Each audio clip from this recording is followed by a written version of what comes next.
8h40, no ar a conversa de redação com os jornalistas Eduardo Costa, Júnior Moreira, com a economista Rita Mundim e com o cientista político Malco Camargos. E também com a sua participação, ouvinte da Itatiaia, por meio do WhatsApp do jornalismo, 999967074.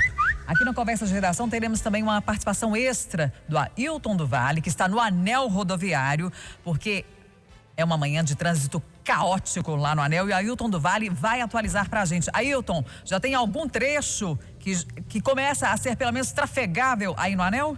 Tem sim, Kátia. O sentido Vitória, esse pelo menos já está liberado.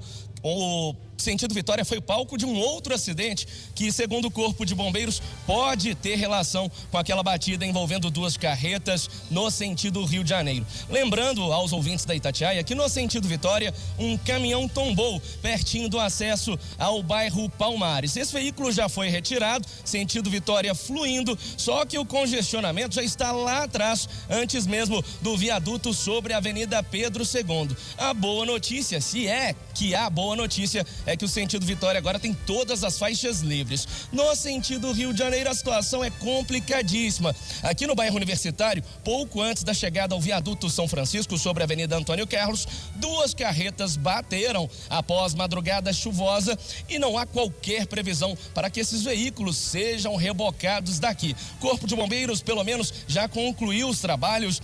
Os militares socorreram duas vítimas, os dois motoristas dessas carretas, que por sorte tiveram apenas ferimentos leves. As carretas ficaram com as cabines completamente destruídas e sem previsão para que o anel sentido Rio seja liberado. O motorista deve evitar nesta manhã a todo custo o trânsito por aqui, que inclusive já tem final de fila lá na BR-381, está quase chegando em Sabará, na altura da ponte sobre o Rio das Velhas. Você no volante evite a todo custo hoje, BR-381 e anel rodoviário sentido Rio de Janeiro, até a chegada ao acesso à Avenida Antônio Carlos. Eduardo Costa, bom dia. A palavra que resume bem é caos no anel rodoviário. Desde 5 horas da manhã, a gente está ouvindo falar aqui, o Júnior já trazia as informações no Café com Notícias, foi o destaque dessa edição do Jornal da Itatiaia. Desde 5 horas da manhã, anel rodoviário intrafegável. Bom dia para você. Bom dia para todo mundo. Um pouquinho de história, repetitiva, mas é bom. Mas é sempre bom ouvir você, um repórter experiente, que sempre lembra a gente, né, Eduardo Costa, de que o que nós estamos tratando aqui não é novo. E é bom ouvir seu relato. Vamos lá.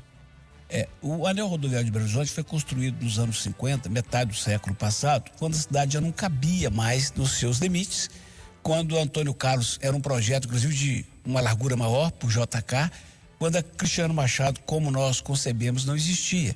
Precisava de contornar a cidade, criar o anel.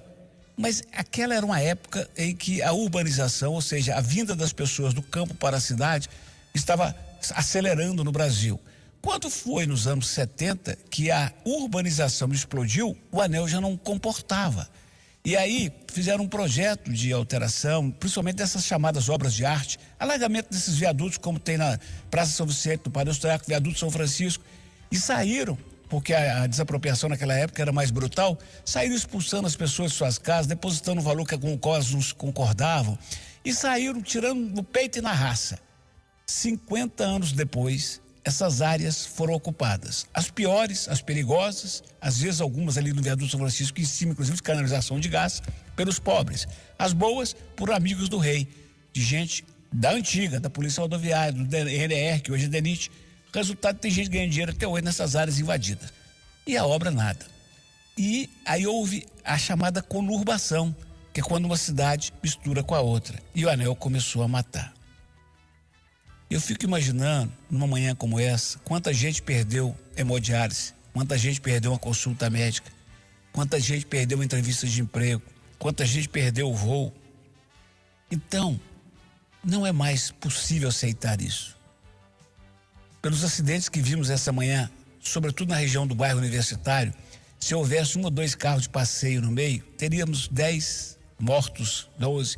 Então, Kátia, é muito triste dizer que tivemos tanta tragédia, tanto trânsito interrompido, que temos que agradecer a Deus mais uma vez. Os 29 anéis, os 29 quilômetros do nosso anel se transformaram num palco de sangue, especialmente aqueles 8 ali, desde o Jardim Canadá até a região do Betânia. O projeto que temos, graças a Deus, finalmente, é de um rodoanel com 80 quilômetros, que passa por Betim, Esmeraldas, Pedro Leopoldo, Lagoa Santa, e vai dar lá na 381. Vai desafogar com certeza, vai evitar caminhões, vai melhorar a logística de grandes empresas como a Fiat e vai, acima de tudo, tornar esse anel o que ele é hoje, que é uma avenida metropolitana. Cada vez que eu ouço falar de uma tragédia, de um acidente no anel, Kátia, mas eu me pergunto, como pode ter alguém hoje ainda em dúvida em relação à construção do rodoanel? Que ele saia com as graças e as bênçãos de Deus. Júnior Moreira, e esse acidente aconteceu e aconteceria por outras circunstâncias já lembradas aqui pelo Eduardo Costa, mas teve um ingrediente a mais: a chuva. Sim, Kátia, eu acho que o Eduardo deu um resumo muito bem do que a historicidade do anel, né? Agora, especificamente hoje, a gente tem baixa visibilidade por causa da chuva, pista escorregadia por causa da chuva. Gente, as primeiras chuvas são um desastre e quem já dirigiu sabe disso, né? Vai caindo graxa, vai caindo óleo diesel, vai caindo restinho de gasolina ali, vai levantando aquela borrazinha em cima da pista do asfalto. A chuva vem, é como se fosse um sabão, aquilo vira muito escorregadio. E as pessoas não dão a devida importância para essas primeiras chuvas, que são as mais complicadas e as que mais causam acidentes, né? Mas, como o Eduardo disse, não é apenas a chuva, tem uma série de fatores. E aí é o trânsito no anel, o anel é essa vergonha que o início da madrugada, baixa visibilidade, a pessoa que talvez está cansada no volante, mais a chuva, né? Provoca o que aconteceu. Para vocês terem uma ideia, não foi só esse acidente, a gente está falando dele porque foi o que fechou o anel, que complicou a vida de todo mundo. Mas antes desse acidente, havia pelo menos mais 3 acidentes, 2 no anel, um muito próximo dali e outro na região da BR-040, no sentido Rio de Janeiro, no mesmo anel rodoviário, e outro também bem complicado na 381, na altura do Poço Fumaça, ali em Sabará, né? Então, assim, é uma junção de fatores que a gente tem que colocar tudo nesse caldeirão para explicar o que aconteceu hoje no anel rodoviário, enfim, nas rodovias da região metropolitana. Trazendo a Rita aqui para essa conversa, mas antes vamos ler aqui a mensagem do Fabiano Rocha, lá de Montes Claros. Para mim, fazer o básico, que são os afunilamentos com 2 pistas nos viadutos, já resolveria 60% dos problemas do anel, enquanto as grandes obras não saem, como o Eduardo Costa lembrou do rodoanel. Rita, bom dia para você. Bom resumo aí, né, do Eduardo e do nosso ouvinte. Esse é um retrato da falta de planejamento, dos puxadinhos eleitorais que não resolvem problemas estruturais, mas simplesmente empurram o problema com a barriga para a próxima eleição ou para o próximo candidato a ser eleito. Aí, como o Eduardo bem disse, nós estamos falando quase de 100 anos, sem que exista um plano B para desafogar, né, o tráfego em Belo Horizonte. Nós estamos falando da falta de opção de transporte público. As pessoas perderam voo, perderam consulta, perderam hemodiálise, perderam um monte de coisa e não tinham outra opção. Então é um estrangulamento da paciência do morador dos grandes centros pela falta de planejamento, pela falta de vontade política de resolver problemas estruturais. O professor Malco Camargos, o Anselmo aqui do bairro Planalto, está dizendo que espera um dia ouvir aqui no Jornal de Itatiaia a manchete: nenhum acidente hoje no anel rodoviário. E não é antinotícia, não.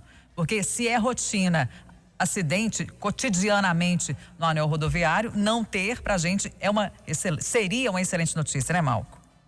É mais ou menos como no Covid hoje, quando a gente comemora a não morte, né, em algumas cidades no estado há alguns dias. Isso mesmo. Agora, importante dizer, né? Acho que o Eduardo fez um resumo brilhante, o Júnior fala das consequências dos acidentes também, nós temos que responsabilizar também os motoristas, o cuidado também de cada um de nós. Mas a política pública se faz por indicadores, né? E desde 2014 o anel rodoviário vem liderando todo o ranking das estatísticas de trânsito, da violência do trânsito em Belo Horizonte. Aí, Kátia, eu fecho com a sua palavra. A palavra não é só caos, é medo, é insegurança, é perdas econômicas e é também a morte. O Edson Costa está chegando aqui para uma participação na conversa de redação. Tem novidades sobre a vacinação contra a Covid aqui na capital, Edson? Bom dia. Isso mesmo, Kátia. Muito bom dia a todos que nos acompanham. A Prefeitura de Belo Horizonte acabou de divulgar o cronograma completo de vacinação contra a Covid até 18 anos. Até no dia 4 de setembro, que vai dar num sábado, a população até 18 anos já vai estar imunizada. Só repassando rapidamente o calendário. Para esta semana, amanhã, quarta-feira, a segunda dose para trabalhadores de educação infantil de 59 a 18 anos. Na quinta-feira, a primeira dose para pessoas de 27 anos. Na sexta-feira, a segunda dose para pessoas de 38 anos. E no sábado, a primeira dose para pessoas de 26 anos. No domingo também haverá vacinação, agora para pessoas de 25 anos. Em instantes, o cronograma completo vai estar no site da Rádio Itatiaia, mas reforçando, até o dia 4/9, a população até 18 anos já vai ter recebido a primeira dose aqui em Belo Horizonte, Kátia. E com vacinação aos domingos? Com vacinação ao domingo. Muito bom. Professor Malco Camargo, eu até falava aí há pouco, Malco, te chamar de senhor é tão estranho para mim, mas é o costume, tá?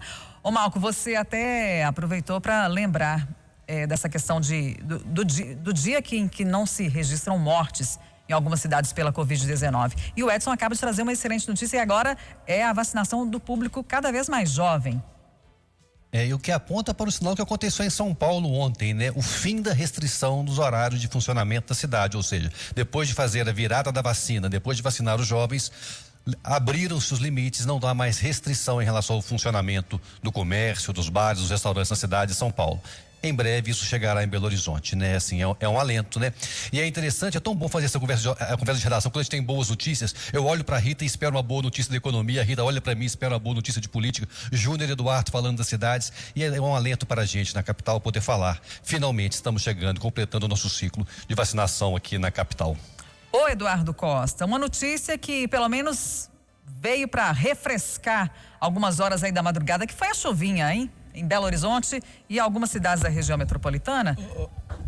Minha querida, os pessimistas dirão, será? Os sem vibração dirão assim, mas eu tô tão feliz, choveu, eu tô respirando melhor. Eu vi o verde lá de casa hoje, outro astral, os passarinhos cantando, bem cantando bonito de madrugada. Quem tá aí é o Fabinho. É o Fabinho. Ô Fabinho, não bastasse a chuva voltar para melhorar o ar, para acabar com aquele mormaço. Ô Fabinho, nós agora sabemos que mais 15 dias, Fabinho, e teremos na capital, e aí vai o estado inteiro na sequência, 15 dias e nós teremos todos os adultos vacinados. Ô Fabinho, você já sabe o que eu quero, Fabinho? Ô Kátia. Oi, Eduardo. Deixa eu fazer justiça aqui. Ontem o secretário Jackson Machado mandou um zap para mim bravo e com razão. Ele dizendo o seguinte, Eduardo, eu não seria irresponsável de permitir a feira se eu não tivesse certeza de que havia segurança para as pessoas. Porque os morcegos, principais transmissores da raiva, têm hábitos notívagos. Eu falei, mas o secretário, e o gato? Ele não podia pular a cerca e atacar alguém? Ele falou assim, os gatos, quando acometidos da raiva, ficam neurologicamente incapacitados de fazê-lo. Então, atenção você que tem que passar pela Afonso Pena, que mora nas imediações, que vai à feira domingo. O secretário garante a sua segurança, mas faça a sua parte. Se tiver contato com o bichinho, procure o hospital. Dona Kátia. Tá feito o esclarecimento. Júnior. Pois é, Kátia, eu queria falar um pouco dessa vacinação. Fiquei tão feliz com essa notícia. Eu também fiquei. Porque, Kátia, eu lembro o ano passado, setembro, outubro do ano passado, a gente tinha uma falsa polêmica aqui no Brasil, que era vacina não funciona, a gente precisa tomar cloroquina. E esse negócio me irritava tanto, porque a gente era xingado o tempo inteiro nas redes sociais e era uma confusão, porque a vacina que não precisa comprar, porque tem que ser, tem aí o tratamento, vermectina, cloroquina. Gente, que negócio me fala, não é possível. A gente tem mais de 100 anos que a gente conhece as vacinas. A varíola foi erradicada pela vacina. A gente sabe que vírus é a vacina que protege. É tão óbvio, né? Se você perguntar a qualquer um, lá na 8ª série, 7ª série, quando está estudando biologia, como que combate o vírus? É vacina. Como é que a gente combate a inflamação? Antibiótico. Não é mais ou menos assim? Né? É tão óbvio, e a gente via aquele falso dilema, aquela confusão, aquela briga nas redes sociais. Gente, graças a Deus, eu tô aqui para dizer o seguinte, sempre acreditei na vacina desde o início. E que bom que Belo Horizonte vai fechar essa vacina. É bom dizer que com a primeira dose ainda, a gente precisa tomar as 2 doses para todo mundo ficar completamente imunizado. Mas que bom saber que depois de um ano daquela briga sem sentido, daquela falsa polêmica, se vacina funcionava ou não funcionava, que precisava era de medicamento, a gente está terminando a vacinação, com a graça de Deus. A vacina funciona, a gente vê aí como as internações caíram nos últimos tempos, é a maior prova que a gente pode ter que a vacina funciona. E daqui a pouco a economia vai retomar como um todo, nós vamos poder sair sem máscara na rua, a gente vai poder de novo num show, a gente vai poder de novo lá ver o Galo jogar, o Cruzeiro jogar, enfim. É uma das melhores notícias, era a notícia mais espetacular que eu poderia ouvir ou que eu queria dar nos últimos tempos. Rita Mundim. Olha, Kátia, eu sempre fui otimista em relação ao cronograma, né? Ao contrário de muita gente. Eu sempre disse aqui que eu acreditava que até outubro nós teríamos 100% da população adulta vacinada. E olha que coisa boa, nós não vamos precisar de esperar outubro, porque havia sim, por parte de todos, né, um interesse muito grande em que as vacinas e que a vacinação se acelerasse. E isso aconteceu e estamos chegando a esse bom número, esse bom resultado antes do tempo previsto. Tinha gente falando que a vacinação da população adulta só ocorreria no ano que vem. E que coisa boa, né? E é a volta à normalidade com mais segurança, mas as pessoas têm que lembrar que a variante Delta está aí, está assustando a Ásia, está assustando a Europa. Então vamos manter os protocolos de uso de máscara, de distanciamento e evitar, né, aglomerações assim, de forma não instruída. E vamos ver o jogo do Galo, vamos ver o Diego Costa, vamos ver o Galo ser campeão da Libertadores. Então tem muita coisa boa vindo por aí. E por falar em coisa boa, já que o Malcolm quer uma notícia boa da economia, eu queria parabenizar a direção da CEMIG, né, pelo lucro apresentado. A CEMIG fez uma mudança, focou na produção de energia de qualidade. Não é luz para todos, é energia boa para todos. Porque muitas vezes você tem a luz, mas não tem condição de ligar, por exemplo, um pivô central, no caso do agronegócio. E o resultado da CEMIG veio 80% acima do mesmo período do ano passado, com um lucro de quase 2 bilhões. E além disso, em relação à CPI, né, lá na Assembleia, ontem houve o depoimento da Débora, lá da CEMIG, mostrando que as contratações foram feitas dentro da lei, e ela trouxe uma novidade, né? Que a própria CEMIG, junto com o Ministério Público, estão investigando uma série de denúncias que chegaram lá na ouvidoria da CEMIG. E isso aí está sob sigilo. Mas isso foi anexado à CPI. Pois é, a conversa de redação já está acabando, vai dar tempo da gente entrar em outro tema. Aí, Rita, muitas pessoas, quando ouvem essa notícia assim, o lucro líquido da empresa tal foi o recorde no trimestre ou no ano, etc e tal. Mas e aí, no caso da CEMIG, é bom que as pessoas entendam o que elas têm a ver com isso. Como é que isso pode chegar até elas, o cidadão comum? Kátia, inclusive eu estou ouvindo, né, a matéria que está sendo produzida aí pela Itatiaia, às vezes há um equívoco. Nós temos a economia real, que é a organização os agentes econômicos, né, se organizam para produzir bens e serviços. O resultado disso, da economia real, é PIB. E o resultado de um PIB em crescimento é prosperidade. Infelizmente, nós tivemos uma pandemia no momento em que o Brasil passou por uma mudança estrutural que nunca havia acontecido nesse país, que foi a redução das taxas de juros para o menor nível da história e uma apreciação do dólar em relação ao real, corrigindo problemas estruturais, tornando o dinheiro mais barato para o investimento produtivo e tornando o produto brasileiro mais competitivo no mercado internacional. Infelizmente, a pandemia dizimou empregos, fechou o setor de serviços e a gente consegue ver a capacidade do Brasil em sair dessa crise. Então, nós estamos saindo porque nós consertamos o Brasil para a busca da sustentabilidade, ou seja, para o crescimento das empresas que vão gerar empregos, que esses empregos gerarão renda, essa renda vai gerar consumo. Mas isso não acontece da noite para o dia e nem em meio a uma pandemia, quando o setor de serviços, a informalidade é castigada de uma forma severa. Então, se a gente olha para o lado dos empregos de mais qualidade, nós tivemos uma geração positiva de 1,5 milhão de postos de trabalho com carteira assinada. Mas se a gente olha a PNAD do IBGE, que pega os invisíveis, que pega essa população mais sofrida, a taxa de desemprego é terrível, é 14,6%. Então, muita calma, que o Brasil está no caminho certo. Pela primeira vez na história, nós não estamos num voo de galinha. Nós estamos com a projeção de crescimento de mais de 5%. Estamos saindo da crise como estão saindo os Estados Unidos e melhor do que a Alemanha, por exemplo, do que o Reino Unido. Um país pobre e que tem recursos escassos para resolver esses programas de auxílio à população. Vambora, gente. Final do Jornal da Itatiaia desta terça-feira. Um ótimo dia a todos. Aproveite o dia.